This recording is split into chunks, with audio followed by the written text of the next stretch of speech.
Hola, bienvenidos a nuestro video sobre los 10 errores más comunes que puedes tener al instalar energía solar. No se te olvide suscribirte al canal y activar las notificaciones. Si tienes algún otro error que no estemos mencionando aquí, por favor déjanoslos en los comentarios para saber cuáles han sido los errores que tú más tienes al instalar energía solar. Hola, pues pasemos al primer error. Y este primer error es uno de los errores que nos dicen que los instaladores no tienen ni idea de lo que están haciendo. Porque es como darse un tiro en el pie. Y es que una línea de paneles sombrea a la siguiente línea de paneles.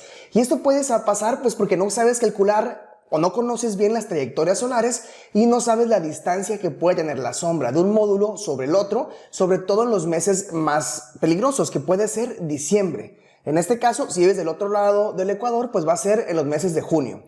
¿Cómo podemos saber cuál va a ser la distancia? Bueno, para eso tengo que tomar cuál es la latitud de mi lugar y cuál va a ser la distancia mínima que va a bajar el sol en ángulo. Ya con esto yo puedo calcular para el 21 de diciembre, a la hora que yo escoja, cuál va a ser la distancia que voy a tener de un punto a la otra, la sombra. Saber esto me va a ayudar muchísimo porque, uno, va a mejorar mi imagen. Ver que un módulo sombrea a otro habla muy mal de la compañía solar que lo instaló. ¿Y cómo lo puedes evitar? Pues conociendo la trayectoria solar y haciendo los cálculos, ya que un sombreado de estos puede mermar fuertemente la producción de energía. Y lo que queremos nosotros es que nuestro cliente recupere lo más rápido su inversión. Y si tiene estas mermas de energía tan grandes, pues no lo va a poder lograr. Es por eso la importancia de conocer muy bien la distancia solar que tiene de un punto al otro. Por ejemplo, en este caso, un módulo sombreó al otro. ¿Y cuál es el problema aquí? Que bueno, si ya conocemos bien cómo funciona la energía solar, voy a tener una activación de los diodos de paso en todas las cadenas o en todos los módulos que estén sombreados. Y esto me va a generar una gran pérdida de energía. Y pues es una lástima porque es una inversión bastante costosa, que es bastante redituable si lo haces bien, y tener mal sombreado, pues eso va a generar problemas en la eficiencia o en la recuperación de la inversión. Entonces tengan mucho cuidado al hacer sus instalaciones y verificar que un módulo no proyecte sombra al otro. Esto pues lo puedes aprender sobre todo en capacitaciones de calidad donde te digan cómo hacer estos cálculos.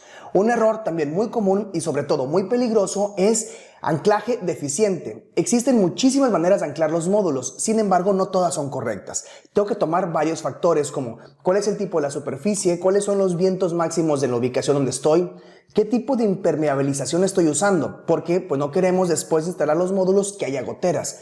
Imagínense, le instalas una fábrica donde tienen CNCs y una gotera descompone una máquina que puede costar millones de pesos. Entonces tengan mucho cuidado al hacer ese tipo de cosas y verificar que su sistema sí pueda funcionar sobre el techo que van a poder tener y sobre todo evitar las filtraciones. Hay muchísimos tipos de anclaje, pueden ser sobre piso, sobre techos de concreto, sobre techos de madera, sobre lámina. Hay muchísimas opciones, pero hay que ver exactamente cuál es la que más me sirve para mi instalación, para tener cuidado de no dañar la superficie. Por ejemplo, vean este caso, vean lo que pasó. Imagínense esta instalación, lo costoso que tuvo que haber sido para que un viento me las lleve, me las vuele y sobre todo, pues echen a perder la instalación y yo como instalador a lo mejor tenga que ser el responsable de darles garantía. Esto puede tronar tu empresa o mermar fuertemente tus utilidades, tanto para ti como para el cliente y también tu reputación. Es muy importante entonces siempre verificar que conocemos cuál es el tipo de techo que vamos a usar y estar seguros que el tipo de anclaje o contrapeso que vamos a usar va a ser suficiente para tolerar los vientos máximos de donde estoy instalando. También otro error que veo muy común es un ángulo excesivo y esto lo vamos a ver sobre todo en el norte del país. ¿Por qué? Porque entre más lejos nos vayamos de la latitud, lo que nos dice el ángulo ideal es que lo pongamos la inclinación a la latitud del lugar. Y esto pues es la producción óptima, pero no siempre es el óptimo para el cliente. ¿Por qué? Porque un ángulo más alto, por ejemplo, un ángulo en Tijuana que puede ser de 30 grados, pues hace estructuras que salgan muchísimo del techo. Esas estructuras que salen muchísimo del techo, al final del tiempo, pues generan riesgos por vientos, proyectan sombras y se ven sobre todo muy mal en las instalaciones. Tengan mucho cuidado al usar el ángulo y verificar que no están usándolo un ángulo excesivo para la instalación, porque si yo dejo el ángulo mucho más abajo del ángulo óptimo, pues voy a tener ventajas sobre todo en los meses de verano, que en los lugares calientes, en los meses de verano, es cuando más se usa el aire acondicionado y obtengo más ganancias o más ahorro, sobre todo por la instalación que hice. Entonces no se casen con el ángulo. ¿Por qué? Porque tener un ángulo muy grande va a generar mayores costos del material de la estructura, una mayor resistencia al viento y sobre todo una mayor proyección de sombras de una cadena a la otra y volvemos al error número 10. Veamos este ejemplo. En este ejemplo, la latitud 31, y yo veo que el resultado anual pues va a ser en el óptimo 6.04 kilowatts hora sobre metro cuadrado sobre día. Pero si me baso a 16, solamente baja a 5.94. La diferencia es mínima. Y con esa pequeña diferencia me ahorro muchísimo en material, es mucho más segura y con mucha menos proyección de sombras. Entonces hay que tomar en cuenta cuál es el ángulo que voy a instalar antes de hacer la instalación y sobre todo no casarnos con la idea de un ángulo óptimo. Cada instalación tiene que ser única y hay que analizar cómo se ve la fachada, cómo se ve la instalación, cómo hacerla segura y muchísimos factores que pueden rodear antes de tomar una decisión tan simple como voy a escoger el ángulo que me dice el librito. Otro error son las cadenas desiguales. Esto puede ser por muchísimas razones. Puede ser que el cliente me haya cambiado, que al final el espacio era diferente del que me di o que por alguna manera se me acomodaron a hacer cadenas. Por ejemplo, una puede ser de 15 y una de 11. Al hacer ese tipo de cadenas, pues la de 11 va a producir menos voltaje que la de 15. Y si conocemos un poco electricidad, vamos a ver que no va a agarrar el voltaje de la de 15. Se ve principalmente el voltaje de la de 11 con un poquito más. Y esto, pues al final de cuentas, me va a mermar muchísimo la producción de energía. Entonces tampoco el cliente va a recuperar su inversión por un mal error en el cálculo de mis cadenas. Esto puede ser diferente, y lo vamos a ver al ratito, si tenemos 2 o más MPPTs. Pero si mi inversor es de un solo MPPT, ese tipo de error puede ser bastante perjudicial. Esto nos va a generar entonces, como les había comentado, que van a estar en paralelo las dos cadenas y se va a adaptar el voltaje a la más chica con un poquito más y el resto de la energía que produjo el sistema que no se está consumiendo pues se va a quedar en forma de calor dentro de las celdas y esto puede ser muy peligroso porque esa manera que se queda la energía en forma de calor con el tiempo me va dañando la celda fotovoltaica, me la va dañando hasta un punto que me termina descomponiendo por completo los módulos solares. Entonces tengan mucho cuidado al hacer las cadenas desiguales. Y no solamente las cadenas, también los módulos en la serie, de preferencia que tengan exactamente la misma potencia. Si yo pongo un módulo de 335 con un módulo de 300 watts, pues la diferencia esa de wattaje se va a quedar dentro de los módulos. ¿Por qué? Porque una cadena es tan fuerte como su eslabón más débil. Piensen en arbolitos de Navidad. Se funde un foquito, se funden todos los demás. Si yo tengo muchísimos módulos a 335 y solamente uno a 300, todos los demás se van a adaptar a 300. Y esto puede generar, lo que les había comentado, desgaste dentro de los módulos en forma de calor, lo cual no quieren que pase para que su cliente pueda recuperar esa inversión. Como vemos en este caso, no suceden luego. Es el módulo con las diferentes cadenas o el module mismatch que se dice en inglés, con diferentes módulos de tamaño que con el tiempo se van dañando por el calor que se va quedando dentro de las celdas que producen más potencia. Entonces no es algo que vamos a ver luego, lo vamos a ver con el tiempo y con los años a través de la vida útil de la instalación. No queremos que esto pase, así que tengan muchísimo cuidado ustedes con la instalación de módulos diferentes. Si van a ser diferentes, procuren que la corriente de cortocircuito sea prácticamente igual. Otro problema que veo muchísimo es que usan herramientas para lo que no son. Uno de los grandes ejemplos de esto van a ser los ponchadoras de MC4. Los MC4 tienen que ser ponchados de una manera especial para que queden redonditos y quepan dentro del conector. Si no lo hacemos de esta manera, podemos ocasionarles grandes problemas al sistema. ¿Y por qué grandes problemas digo? Pues porque al no poncharlo bien, no va a ser el contacto correcto y eso va a ir calentando y después puede causar un incendio. Entonces, el uso incorrecto de las herramientas puede generar un mal torque, una mala ponchada, un desgaste del equipo y sobre todo un peligro al instalador. Recuerden que el equipo más importante y más costoso son ustedes como instaladores. Lo demás se puede reemplazar, pero una vida, un brazo o algo similar no se puede reemplazar. Los MC4, como les comentaba, requieren una ponchadora especial. Si no uso esa ponchadora especial, pues puedo tener grandes problemas. Y por ejemplo, vean estas imágenes, donde tengo el MC4 completamente chamuscado o quemado porque el contacto no entró el macho dentro de la hembra y esto fue haciendo un calentamiento y en un día de verano con mucha corriente solar se puede quemar. Pero si logramos iniciar ese arco, pues la corriente directa no cambia de sentido a través del tiempo y el arco es mucho más fuerte que nace. Entonces ese arco se puede llegar y me puede quemar todos los módulos o hasta toda la vivienda. Entonces tú como instalador eres responsable de los lugares donde instalas. Tengan muchísimo cuidado y respeten todas las normativas y usen las herramientas correctas para que no les pase un accidente mayor. Otro problema que veo comúnmente son las protecciones de los temas fundamentales en las partes solar no están hechas de manera correctas. Las instalaciones o las protecciones se pueden hacer mal por muchísimos motivos, pero una mala instalación de una protección pues puede ser la diferencia entre la vida o la muerte en una instalación que hagas de una casa, de una escuela o de un supermercado. Acuérdense que pueden ser muy peligrosas las instalaciones solares porque una vez que inicia el arco en corriente directa, si hay sol es muy difícil que se pueda apagar. Entonces en corriente alterna y corriente directa hay que usar protecciones específicas para cada tipo de corriente. No se vale mezclar protecciones de corriente directa en corriente alterna o al revés. Hay que recordar otra vez que la corriente alterna cambia de sentido hasta 120 veces por segundo y la corriente directa no cambia. Entonces las protecciones están hechas de manera diferente tanto para AC como para DC. No es el mismo tipo de protección. Entonces si yo uso un termomagnético de los que uso en corriente alterna y lo pongo en corriente directa, cuando eso se quiere activar no va a poder levantar la palanca porque se va a quedar pegado a través del arco. Y esto puede ser bastante peligroso. Otro problema que veo muy común es que están acostumbrados a sistemas donde los inversores no son flotados y solamente protegen el positivo de la cadena. En los sistemas para interconexión ya casi todos los inversores son inversores de interconexión, lo cual significa que ya son flotados en la mayor parte y hay que proteger tanto el positivo como el negativo. ¿A qué se deben esos errores? Bueno, esos errores se deben principalmente a la falta de desconocimiento. La verdad es que las instalaciones solares son muy fáciles. Son tan fáciles de hacer que muchísima gente ha empezado por su cuenta viendo videos como lo estás haciendo tú. El problema es que hay muchísima información en el internet donde no tienen ni idea de lo que están hablando la gente que da esa información. Entonces, al recabar información mala, no recaban información de calidad y terminan sucediendo estos tipos de errores. Vamos a ver, por ejemplo, esas protecciones mal instaladas que no llevan el torque correcto o no usan los equipos correctos para los sistemas que se van chamuscando y se van quemando por completo.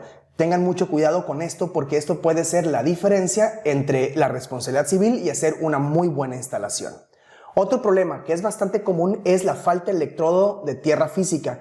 Y esto a lo mejor no es tanto culpa del instalador de energía solar, puede ser un poquito más sobre la cultura eléctrica de nuestro país, pero no hay que echar la culpa a eso para hacer las cosas mal nosotros. Si ya sabemos que el edificio no cuenta con una varilla de tierra física, necesito yo poner la varilla, pero no solamente poner varillas indiscriminadamente, tengo que respetar la normativa a cómo debe ser la varilla de tierra o el electrodo de puesta a tierra.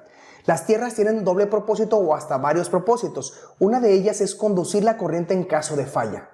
La corriente nunca se quiere hacia tierra, eso es un error que tenemos normalmente. La corriente quiere regresar hacia la fuente que es el transformador. Entonces si hay un problema en mi inversor, la corriente va a viajar por la tierra hacia el transformador y va a evitar que la carcasa del inversor esté energizada. Y otra gran ventaja de tener tierra es que descarga los electrones hacia ahora sí el planeta Tierra. Si mi inversor empieza a acumular electricidad estática por alguna razón, pues esa electricidad estática se va a ir a la carcasa y de la carcasa a la Tierra hacia el planeta Tierra los electrones excedentes. Y eso va a evitar sobre todo garantías. Es buenísimo esto porque me va a proteger uno, los inversores y a los habitantes. También tener tierra física va a permitir que las protecciones sobre tensión y las protecciones de falla tierra de mis inversores funcionen adecuadamente. Si yo no le pongo una tierra física a mi inversor, las protecciones no van a servir para nada.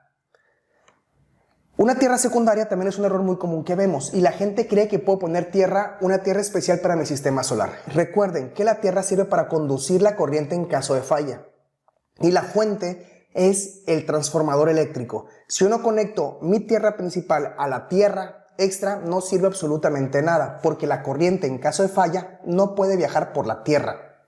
La tierra no es tan buen conductor de electricidad. Lo que queremos de la Tierra es que absorban los electrones excedentes en caso de descargas atmosféricas o electricidad estática generada en los equipos. Y veamos este ejemplo. Por ejemplo, tenemos esta Tierra y a lo mejor no puedes ver los problemas que tiene todavía, pero veamos. Este tipo de conector que están usando no es el correcto para hacer la tierra física de mis sistemas solares. ¿Y por qué? Porque este tipo de conector no va a romper el aluminio anodizado que tiene el material y no va a permitir entonces que en caso de una falla la corriente viaje por aquí, se vaya por el cableado y se vaya al siguiente módulo. Y eso pues no me funciona a mí. Yo necesito que el material que voy a usar para hacer la interconexión de las tierras rompa el aluminio anodizado que está entre los módulos. Y también voy a necesitar que sea continuo ese conductor. Porque ¿qué pasa si yo remuevo este módulo? Pues se va a quedar sin la continuidad de este con el resto del sistema. Y es por eso que yo necesito que sea un conductor continuo a través de todos los módulos para así estar aterrizados todos. Y si yo remuevo uno, no pasa absolutamente nada. Venden un tipo de conectores o no tipo de clamps que me ponen en tierra este módulo con este y son también válidos a través de la norma. También puedo usar eso, ya que así pongo todos los módulos en tierra con la estructura también del sistema. También un problema muy común y también es problemático, aunque no es de los muy peligrosos, pero no aprovecho correctamente a mi inversor, y es no conocer cómo funciona el MPPT y pues tener las desventajas de no aprovechar al 100% el inversor. Cada MPPT va a buscar el punto máximo de potencia de mi sistema y la ventaja de tener varios MPPTs es que puedo tener sistemas independientes de DC, es decir, tener varios sistemitas, uno en cada MPPT, que me va a permitir aprovechar al máximo la producción solar de mi sistema. ¿Y por qué me puede ayudar al máximo? Bueno, porque si cada uno extrae la máxima potencia de ese grupito, pues acuérdense que es una cadena, se va a adaptar al más débil. Si yo tengo 10 módulos y uno se me sombrea, pues los 10 van a bajar su potencia. En cambio, si yo tengo 5 y 5 porque tengo 2 MPPTs y se sombrea uno, solamente afecto a 5. Y así es como tener varios MPPTs puede ayudar muchísimo a mi producción. Les recomiendo investigar cómo funcionan los MPPTs y aprovecharlos así al máximo. ¿Por qué surge este error también? Bueno, porque muchos instaladores empiezan a instalar y pues acomodan las cadenas sin entender exactamente cómo funcionan los MPPTs y qué ventajas tienen dentro de los inversores. Pues este problema lo podemos arreglar también capacitándose y entendiendo correctamente cómo funciona cada uno de los sistemas solares. Otro problema que veo muy común es el cálculo de los tamaños de los fusibles o de las protecciones. Hay que recordar que tenemos que basarnos siempre en la NOM o la normativa o en la NEC si se hace en Estados Unidos para poder hacer los cálculos de los tamaños de las protecciones y del cableado. Acuérdense que el cableado puede estar expuesto al sol o puede estar entubado al aire libre que le pegue el sol. Esto, el calor que genera el sol, más el calor de la tubería, más el calor que genera la corriente al transitar por la canalización, pues me va a ir calentando la tubería y eso va a ir calentando también el cableado que tengo dentro. Si el cableado se empieza a calentar de más y de más y de más y de más, se puede su aislamiento volver un poquito plástico hasta un punto que puede haber un arco. Y recuerden, ya que genera el arco en corriente directa, ese arco se va a mantener en toda la cadena y puede llegar hacia los módulos y quemar los módulos o quemar la instalación donde yo estoy participando. Entonces el calor afecta directamente a la capacidad para conducir electricidad y tengo que tomar en cuenta el calor, el número de conductores, la temperatura ambiente, la cantidad de corriente, muchísimos factores para hacer el cálculo correcto de la canalización y el cálculo correcto también de los fusibles y la ampacidad de los conductores. Esto siempre lo podemos hacer en base de la norma para evitar problemas mayores. La norma actualmente pues estamos en la 2012, pero estamos en una transición a la 2018, esperemos que entre pronto en vigencia. Y pues hacer mal este cálculo de los conductores o de los fusibles pues puede generar incendios fatales que pueden ser altamente costosos o riesgosos a la vida humana. Tengan muchísimo cuidado y recuerden que ustedes son los responsables de que la instalación sea de manera correcta. Y el error más común es la falta del procedimiento de puesta en marcha. Y esto lo digo muy seguido en mis capacitaciones, que en México no tenemos la costumbre de hacer lo que llaman en inglés el commissioning. ¿Cómo verificar que la instalación está hecha de manera correcta? Como muchas veces nosotros hacemos la instalación, ya la damos por palomeada, pero no es cierto. Podemos tener errores que a lo mejor por ceguera del taller no estemos haciendo. Y es importante pedirle a un colaborador o algún amigo o alguna empresa similar que trabaje, con la que tenga buena relación, que vaya a verificar que mi instalación esté hecha de manera correcta. Ojo, esto puede suceder que no esté bien hecha la instalación porque muchas veces el instalador es el mismo que supervisa la instalación. Puede tener ceguera de taller, falta de costumbre a procedimientos, a lo mejor me da flojera hacer los checklists, estarlos palomeando, falta de conocimiento y sobre todo una falta de capacitación adecuada donde te digan la importancia de la puesta en marcha y sobre todo cómo realizarla. Entonces hay que verificar siempre las instalaciones y así, teniendo puedo verificar que los otros 10 errores no se hayan cometido.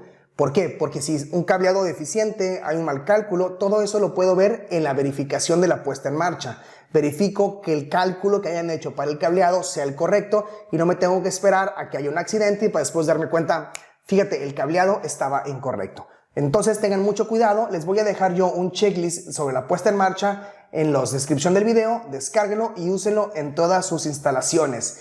Y si quieren tener una capacitación de calidad y quieren aprender todo sobre los sistemas fotovoltaicos, cómo funcionan, cómo hacerlos de manera correcta, pues los invito a capacitarse con nosotros. En el Centro de Inteligencia en Ahorro de Energía somos un centro especializado en la formación del capital humano en energías renovables y temas eléctricos. Somos aparte unidad de inspección y somos un centro de evaluación de competencias laborales ante Conocer.